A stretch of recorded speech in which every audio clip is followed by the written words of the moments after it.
yeah, oh yeah, Tua Tagovailoa. Oh yeah, Tua Tagovailoa.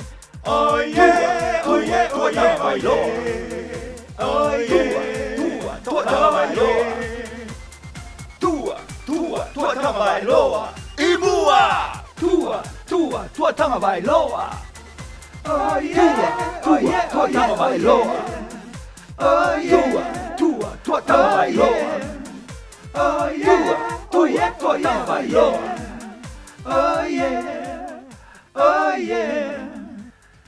Oh yeah, oh yeah, oh yeah. Hey, welcome back everybody to another Tua Tagovailoa content. And man, am I glad my internet is working again. Well, that is right. Me too, I'm glad it is working. You must have had a hard time watching the game on Sunday. It was a tough game, I tell you, man, because it was hard watching them lose like that. And,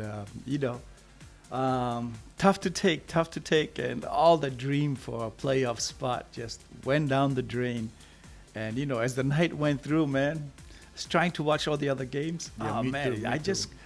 I was hoping that somebody would give us a chance, but no, Yeah, I guess that was it, man. Yeah, and all we have to do now is wait for the next game, and that is Sunday, and then we will see, his quarterback buddy from the quarterback room from Alabama, Mac Yeah, Jones is in town. That is With right, Waddle, man. Yeah. Waddle and Tua against Mac Jones. Yeah, I mean, Waddle and is it amazing that two of the former Alabama teammates are up for Rookie of the Year? And, some people say that it's already done. It's a done deal, but for Chase but who knows? I guess there's four people. There are four people. We'll see how the record goes. And, just wish all of them the best this coming weekend. Right. That is right. And, Hey, yeah. absolutely. And did you see, we played the New York Giants, right? And then Mike Glennon and Tua Tagovailoa are the only two quarterbacks, I think, that scored 3 points for their team. Right. So Yeah, why don't I put up stats over Yeah. here like this? That's very Look good. at that there. Yeah. I mean, And because it was 3-34. Oh no, no, that is 3-29. Yeah, okay. And so look, they're lucky they didn't get zero like Tom Brady 2 weeks ago. That is right. That is right. Yes. Right. So it is nice to look at this because, it's very depressing that they lost and then they don't make the playoff. But now we try to be positive and see everything maybe in a different light. Now that it is a few days away. So when you look at the catch and attempt, Tua Tagovailoa had 18 attempts to Mike Glennon's 4 attempts. I mean 4 catches and 11 attempts. Yes. 18 of 38 for Tua Tagovailoa, and the percentage there is 47 to 4%. Over Mike Glennon, and the yards, you see big difference. Yeah, 205 yards to 24 yards. 24 yards, I know. Wow. Yeah, well, the thing is, like they rushed for 161 yards, so they weren't depending on their passing, So this is just to show you that a little bit that Tua compared to Mike Glennon on Sunday was a much far better quarterback, And we'll go on, and he's 23, and Mike Glennon is 32 years old, so tall guy. So that was just to show you a little bit. But let me put what else we have. Yeah, I'll put some things else. Positive. But let's go to the positive stuffs that some of That the is- other people were talking about Tua today. Okay. That is right. A little bit of love from new experts, and here they are. You can check it out. I mean, what was very nice is that they were talking about will they be moving on, or do they need a new time to move on from Tua, or is it what will the Dolphins decide? And I thought that their opinions were very good. It was and I good. like their Yeah. both of their the three of Absolutely. them were talking, and it's nice. And So what I liked first was this one when he just answered the question, I like his answers because he was the first one of his first experts that is like very positive on Tua, and I like that because this past week, man, there was just negative everywhere. So hold on, where is it? There it is. I kind of chose to look at the Dolphins from a positive perspective. Like, I think there were some positive signs. And, all these were like, man, what do you do with not making the playoffs? But I think the fact that they didn't throw in the towel. Like, I've been a part of some bad teams. You lose 7 games in a row. I've been in teams where you throw, like, half the team shuts it down, just starts throwing up for a paycheck. Like, all right, what are we going to do? Mail it in. This team has showed a lot of fight. And I think that's a response to a team that believes in their head coach. So I feel good about Brian Flores. And then again, coach and quarterback, how do you feel about him after the year? With Tua, I think you feel a lot better this season than you did last season. Couldn't stay healthy, was getting benched for Fitzpatrick, and you're thinking, what does the future hold? I thought you saw enough of a baseline level from Tua. You saw improvement. You saw one of the more accurate quarterbacks in the league, where you should feel good about Tua, giving him another year, kind of buying into him, saying, okay, because we have to remember, this is only a quarterback in his second year. And, after that 7-game losing streak, people were ready to throw in the towel then. I think he played himself into another year, and I think he deserved it. Well, I like that. I think he's very right. I like his opinion. Finally somebody speaking the truth. Yeah, absolutely. And we like that, it's not often that you hear these people speaking so positive about Tua, and it never did. And for how long now? Last year, this year? It's just been downhill for Tua from the media. But I like this, because when everybody's turning negative, you got to start thinking there's got to be people out there who are doing some positive stuff about Tua and the truth about him, and not this, negative narrative. Now, he asked to grade them, so this is the grade they were giving Tua. Danny, how about a grade? You gave the Browns a D+. What grade would you give the Miami Dolphins this season? I gave him a C-, just barely above. I feel like there's a little bit more optimism around this team. And I know they were good last year and it was a setback this year. But again, to me, it comes down to the coach and the quarterback. How do you feel about those positions? And I feel good about Brian Flores. I feel good about Tua, much better than I did last year. The defense still, is one of the better defenses in the league. And I think there's some pieces you could put around Tua that could make this team a playoff team next year. Yes, of course. It is about time. We believe in Tua so much, we know that's going to happen. But it is just so beautiful to hear other people saying it too. I love it. Here's the next question to his fellow colleague. Brady, what's the biggest off-season need for the Dolphins? To me, it starts with the offensive line and a running back. Those are the two positions they need to improve upon. They have to find some sort of running game to help improve, and then improving the protection for Tua. As much as we want to make, comments, or people want to take shots about Tua and his arm and the dinking and dunking and all of that, the reality is they couldn't protect him long enough for him to be able to throw downfield at times. And it's not like you can't go back and put on some of the Alabama tape and see him make downfield throws. He's capable of it. The reality is their offensive line just couldn't, hold up long enough to allow anyone to get open downfield. And when you don't have a running game where you force a lot more post-high safety, where you've got a loaded box and one-on-ones on the outside, it becomes a little bit more difficult, too, to take those shots downfield without as many one-on-one opportunities. So, to me, it comes down to offensive line, running back, whoever ends up being the best player available in the draft for them early, or looking at free agency, figuring out how to solidify that group up front to give them more of a shot offensively, to have consistency on the ground and for protecting Tua. Yeah, absolutely right. They got to protect him. And look, even here when they had a stat sheet out there that showed the NFL leaders in completion percentage, and this is what they had. Look at that. You have Joe Burrow and these young guys now, Joe Burrow, Tua Tagovailoa, Mac Jones. These are the new young future of the NFL, and to give no respect and no love to Tua, it's just, for me, it's unbelievable. So we'll keep fighting for Tua, because that's what we want to do, that people notice this talent and don't listen to the others who haven't been showing up with facts and statistics that prove us wrong. We've been right all along. We have, and that's why we like to do our research, and we like to listen to and listen to other people's opinions. And sometimes, when you listen to other people's opinion, it's just so negative.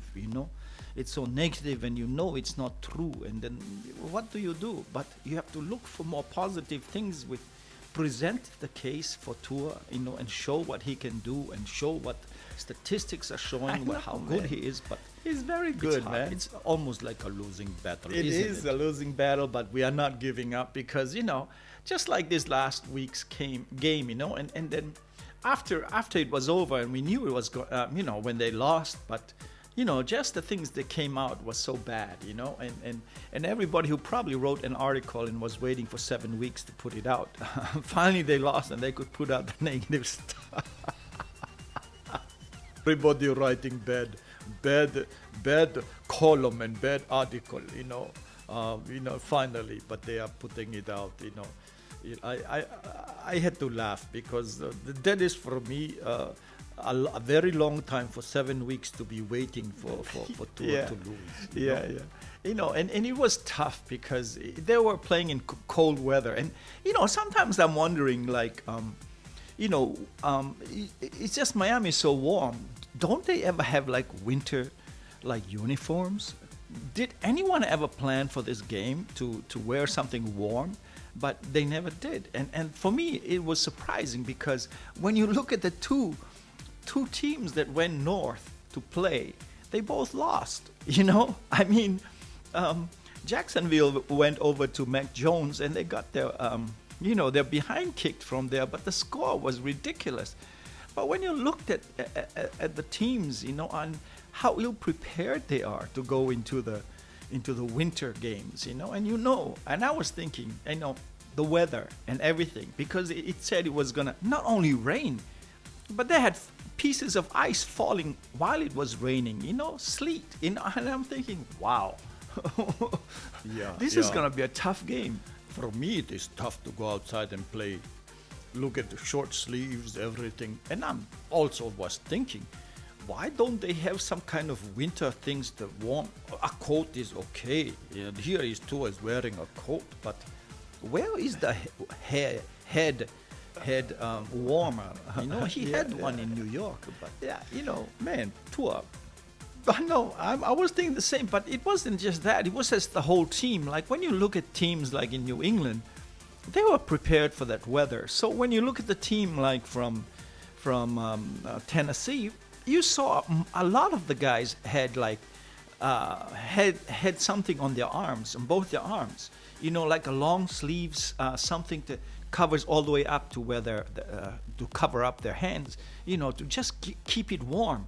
And I think maybe that's something they should think about. If you think, hey, one day we will go out and play, and if we win, that we'll make it to the playoff. Because I think that's what happened like last year. They go to these cold places, and they're just not prepared for them. And I wish somebody would be like smart enough to like think, what, put the two together. If we're losing always when we go to the north, isn't it possible that maybe we should think of some way to keep the players warm? I mean, look at this here.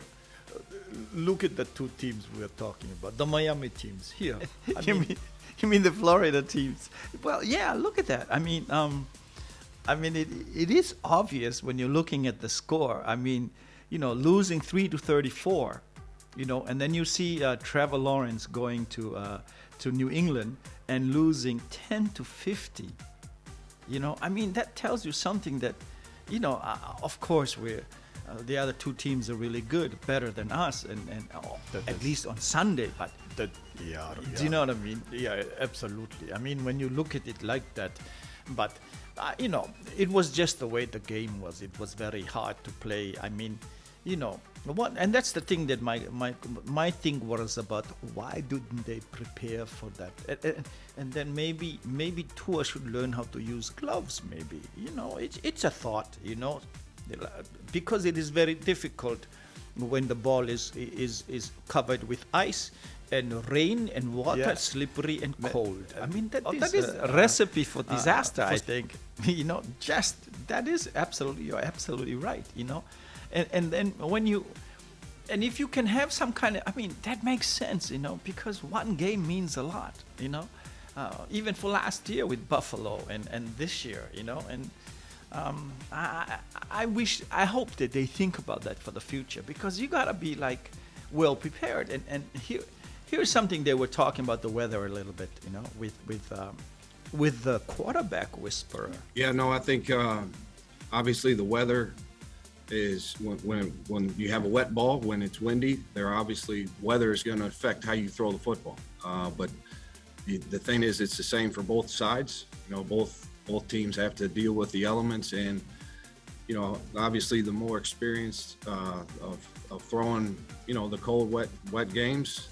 You got to kind of work through that and find out, the best way to handle that, for him. So hopefully I answered that one.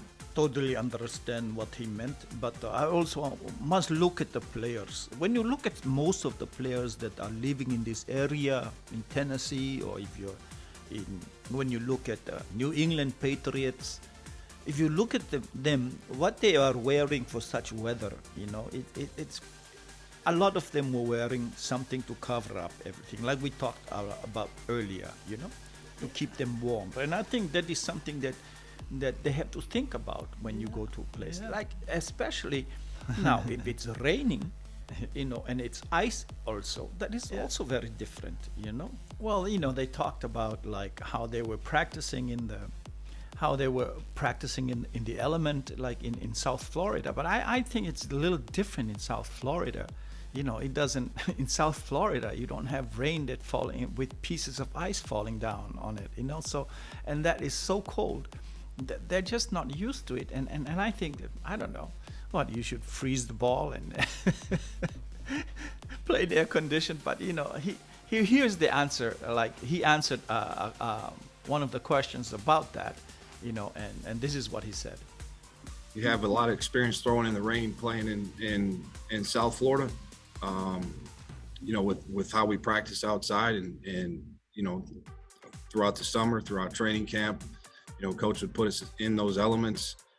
The tricky part is when it gets cold, and the ball changes a little bit. And yes, he, played around with the glove a little bit during the week, but thought the best decision for him was to go out and not use the glove. Yeah, I think I agree with Tua. If he feels like he doesn't want to use it, don't use it. But he also must have this experience. He must experience the cold weather, the rain, and the ice, because I think he will rethink this idea that a glove is not good for you. But I think a glove is very helpful. I think it's very helpful when it is slippery and also ice, raining and ice. That's what happened yesterday. And I think that is very new for him too, because he's coming from Florida or from Hawaii. Never had experience like this. Never. He will learn from it. Oh yeah, absolutely. And you need to be out there and in the elements and to experience it for yourself, because the next time you do that, you go, wait a minute, I had a hard time in Tennessee, so I'm glad that he's going through that, as we are talking, but maybe this, like I said, this uniform guys or the in front office will go, hey, what, we should really think about that idea of making sure that the players who are not used to winter, who come from Hawaii or Florida, that is we should help them. And I think we only help them because I don't think they ever go through that like a lot of everybody else in America. They live in the, they've lived in snow and things, so they understand it. So, when you look at the uniforms, what they were using, the teams from Florida going over there, you can tell some players were making sure they were warm to stay warm. So, I think Tua will learn that. And here's another thing that one of the good questions yesterday was from this video that one of the reporters asked about the fumbles that he had, and here's the question. And I love the answer because it was honest and it was very coming from the quarterback whisperer, who is a former NFL quarterback. You got to listen to what he says, and he's absolutely right. There have been, I think, too many fumbles from Tua overall this year. I think most anyone would agree on that if you look at percentage of fumbles compared to dropbacks. Is that a skill, Charlie, that you think can be enhanced? Can it be corrected, and how so? Yeah, no, I think obviously a focus of, when the pocket breaks down and you have to move, sometimes the initial reaction is to separate your hands. Obviously you're getting the ball into a running position instead of a passing position. And usually that's where most of the fumbles happen, is that initial break the hands. So obviously you drill that, but the problem is when you drill that, you don't have that element of live contact. The element of, man, this guy's coming to hurt me, this guy's coming to tackle me. So a lot of it is training your mind, more so than any type of drill of when there's contact, when you feel that coming, of really putting your body in between the ball and the defender. And it's more of a mental thing than, obviously you're going to drill it. You try and drill everything that's going to happen in the game, but being able to take the drill to the practice to the game is a lot of the mental side. Good answer. And I assume it's something you've talked a lot with Tua about. And I know he takes everything seriously. Has he seemed to you to be bothered that this hasn't been something that he's been able to correct? Yeah, Tua's a perfectionist. He wants everything he does. Everything he does is the product that he puts out there to be perfect.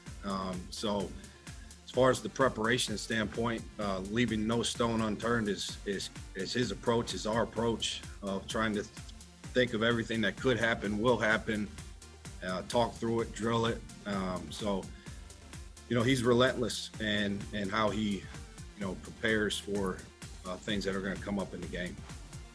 Yeah, and what's interesting is, while we were doing this and just about to finish, there was a news conference, and Tua, they released the video, so we checked it out. And interestingly enough, what we were talking here was mentioned in Tua's interview. So let me play with this part of the interview that Tua mentioned about cold weather. Kind of the cold weather scenario, and trying to throw a ball while it's wet at the same time, in cold weather. A lot of the good teams are cold weather teams as well. So, I think that's something to take into consideration this off season. For myself, probably go visit my brother, or take a trip somewhere that's cold and kind of get the feel of that. So. Oh, very good. Very right. He must experience it for himself, because it's very different. How was it when you first experienced cold weather? Were you about the same age as Tua here? Yeah, around the same age when I experienced this type of cold weather, because, all my life I was growing up, in Hawaii and things like that. But I first experienced cold weather in Connecticut, in Connecticut. So that's different, and and I was around the same age, 23, so it's different, it's very different.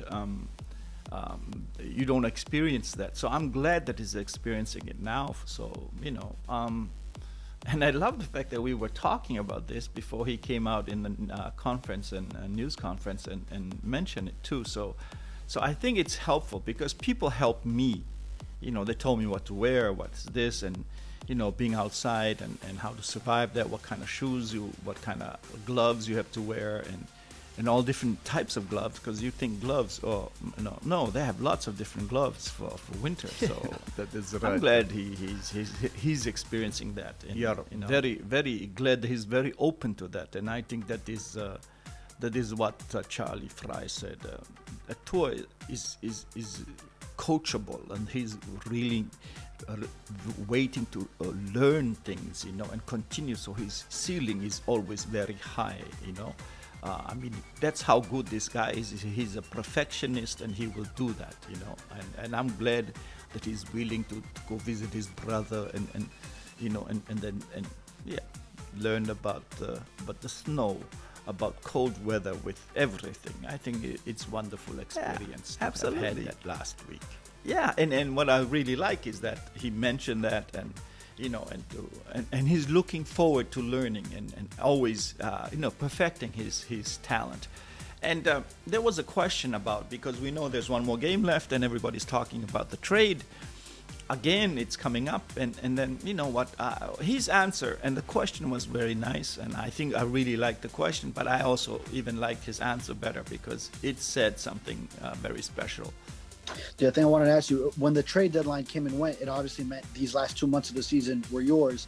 Now that it all but came and went, do you wonder if those trade conversations for another QB may come back up this offseason?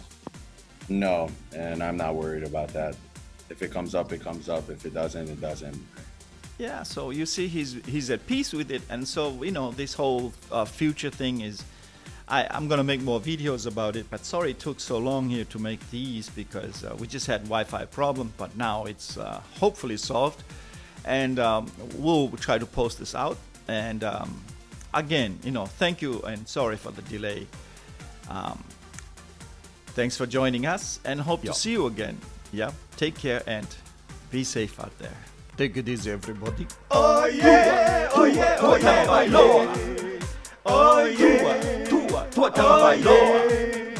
Oh yeah, oh yeah, oh yeah, Tagovailoa.